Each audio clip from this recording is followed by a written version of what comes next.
Myself and William Ruto have come a long way for the last 20 years. We are buddies and we are friends. One thing about William Ruto, he has no inferiority complex.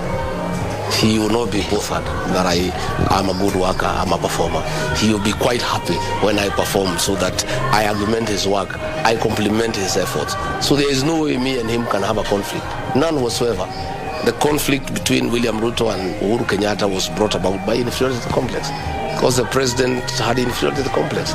He was unhappy that William Ruto is a performer, and therefore he wanted to cut him to size. It was unnecessary.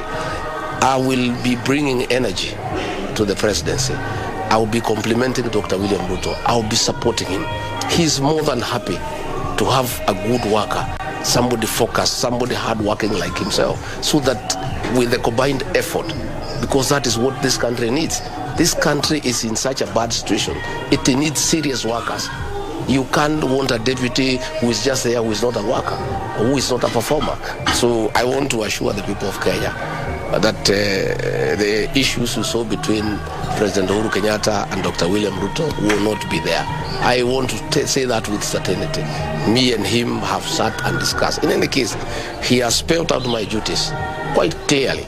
And when he does the executive order, number 1, my duties will be clearly spelled. In fact, I'm complaining he has allocated me too much work. I'm already fretting, on the workload. He has confidence in me, and he's giving me serious responsibilities to be able to help him to govern this country and to turn around the economy. So I want to tell the people of Kenya to be assured that we'll have synergy, we'll work in a good partnership, and we complement each other.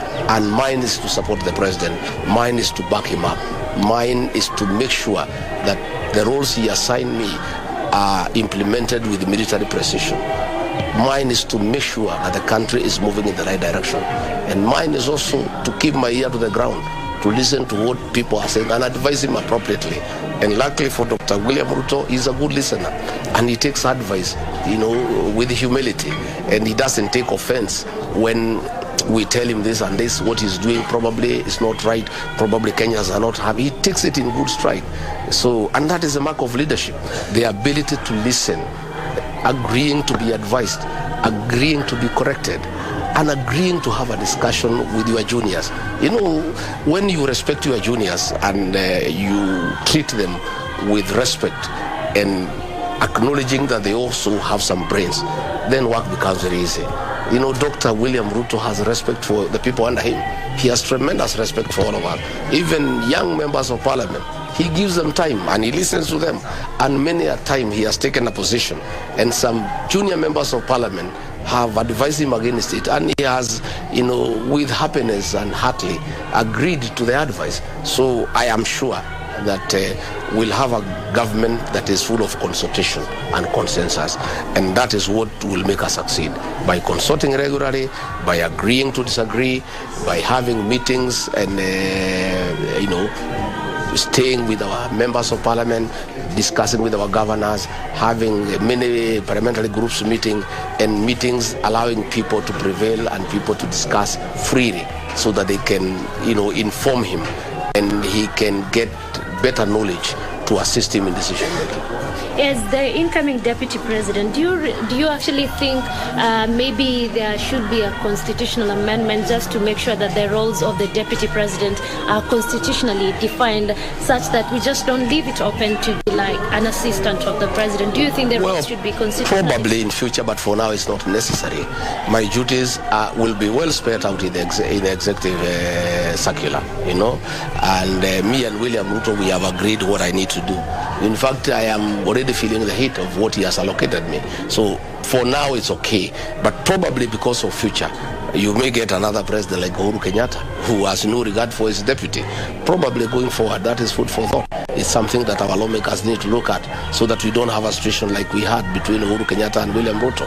But in our case, because of the kind of personalities that we are fine and we are okay. But for posterity, I think it's food for thought. Maybe before I let you go to join your family in the Thanksgiving ceremony, we saw a letter letter released yesterday by the Azimio la Umoja presidential candidate Raila Odinga, saying that he will not be attending the inauguration ceremony of the 5th president and you as the deputy president for various reasons that he outlined. What do you think of that? What are your thoughts on that? And also, what do you have to tell Kenyans on this particular day so that I can let you go? I don't think Raila Odinga is one of our concerns. I mean, surely, be fair to us. We have a country to run. We have a 10 trillion public debt, 14 million Kenyans in CRB, 6 million unemployed people. Imaginable, prices of food commodities. Where would we get time to bother about Raila Odinga? Raila Odinga is a Kenyan. He's a senior citizen. He's free to do what he wants.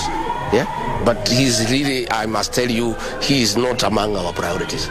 And really, we are not really bothered. Yeah, because we have work to do. We have been given a mandate by the people of Kenya, and that is what we want to focus on. And we really don't want to get involved in sideshows, by what Raila Odinga is saying, oh, he'll come, he'll not come. It doesn't matter. The function will go on. Kasarani is full. We can't even accommodate the people who are there. That is what is important. As to what he wants to do, I think we leave it to him. But I want to say we'll accord him his due respect as a senior citizen, and we expect him to lead the opposition to keep us in check. We don't want a situation where we have a one-party state. We don't want a situation where Uhuru Kenyatta swallowed the opposition and we had a mongrel of a government. You don't know who is government and who is in opposition. We are happy to have a working opposition to oversight us and keep us on check. And I invite Raila Odinga and the Azimio group to take up their place and keep us on check and oversight us and call us out when we are out of order and criticize our decisions and make suggestions as to how we can make this country better. And I think that is what the former Prime Minister should do. Immediately take up his role and lead Azimio in keeping us in check and oversighting us and making sure that we are held to account. Because it's important that we be held to account for what we do for this country. One question from the national broadcaster. Thank you very much, Your Excellency. This is Gishoki Wachira. Looking at the just concluded polls, out of 22 million registered voters, 7.1 voted for you and William Ruto, 6.9 voted for Azimio, while another 7 million did not abstain from the vote completely. What measures will you be putting in place maybe to enhance national unity and cohesion? But there is national unity. An election is just an event. The fact that people have voted this way and that way doesn't mean they are disunited. When I listen to the people of Kenya, people have moved on. It's only the politicians who are talking about bringing people together. Bring them together to do what? Kenyans have a new government and they want the government to start working for them. And we shall work for everybody. Those who voted for us and those who did not vote for us. Kenyans are united by a desire to be served by their government. Kenyans are busy with their daily hustles. The only people who are talking about a division are the political class. But the ordinary Kenyans, you have seen, they have moved on. They have refused to go for demonstrations. They have refused to protest. And Kenyans have moved on. What we need to do ourselves is to work for the people of Kenya. We will unite them by giving them service uniformly. That's the way to unite Kenya. You don't need to do anything else. Is to take development to every part of this country. Is to create a good working environment for all Kenyans across the country without discrimination. That is the way you unite the people of Kenya, by action, by working for everybody, by treating everybody equally, by having equity, by taking development to every part of this country. That is what we intend to do. Thank you very much. Your family is here, and a number of them, including the extended family. And how crucial actually have they been with you, including even your wife? That is my family is a wonderful family. When I got in trouble with the state because of my political stand, and the state unleashed very serious and brutal persecution mechanism, my family stood with me. My wife, Pastor Dorcas, she has prayed for me every day. She has walked with me. She has stayed by my side. She has never left me one day. My two sons, Kevin and Keith, are wonderful boys. They have been with me in very difficult times. Even when I was in prison, they were there for me, bringing me food, coming to check on me and encouraging me. My immediate family, the Gachagua family, has been with me in prayer and supporting me and urging me on. My extended family has been very good to me. And I want to tell the people of Kenya to take care of family. But at the end of it, those are your people. When things were very difficult for me, my very good friends ran away from me. My business partners betrayed me. Others disowned me. Others switched their phones on me. Others blocked me. Others disappeared when they had them around. But my family never deserted me a single day. I want to urge the people of Kenya, please take care of your families. Show them love and compassion. Those are the only people, when the chips are done, you can rely on. All these other people can desert you, but family will also stand with you. And I'm entirely very grateful to my family for standing with me in very difficult times and circumstances. Just a quick last one. In 2013, we saw that is Deputy President William Ruto, who is now the President-elect, accompanied by then President-elect Uhuru Kenyatta, head to State House just in the few hours before the official handover, and have a moment actually with the outgoing president then, the late Mwai Kibaki. But yesterday we didn't see you at State House. Maybe was there a reason behind? No, I was not able to go because I was busy. I was in charge of the political mobilization you have seen in Kasarani. And one of the things that I do myself, one of my strengths is political mobilization. I have mobilized all my life. I mobilized for President Moi. I mobilized for President Mwai Kibaki. I mobilized for Uhuru Kenyatta. And I told my boss, if I've mobilized for all these people, I must mobilize for myself and my boss. So I decided to take personal charge of what is going on in Kasarani. In any case, my boss went to meet his counterpart. I'm not in that level. I'm a small man. I'm a very small man. And you know where I've come from. I'm not even supposed to be here. If these human beings are their way, I would be elsewhere. It's only God who, miraculously, through His grace and mercy, who have allowed me to be where I am today. So I am told they had a good time, but I was busy with political mobilization to make sure that all our people are in Kasarani, they are taken care of, and I'm happy that thousands have turned up. In fact, we have a serious capacity to accommodate them. What do you make of his statement that he will hand over with a smile? He'll hand over with a smile, but his leader is Raila Odinga of Azimio? I don't want to talk about my friend and former boss Uhuru Kenyatta. We have come from far. What I need to do is that when things are settled, I need to go and look for him and we have a cup of tea and we chat about the good old days that we used to have together. On a very, very light note, Bona Deputy President-elect, are you aware of your latest nickname? I hear many things, but I stay focused. Should I let you know? Yeah. Maybe. I hear many things. I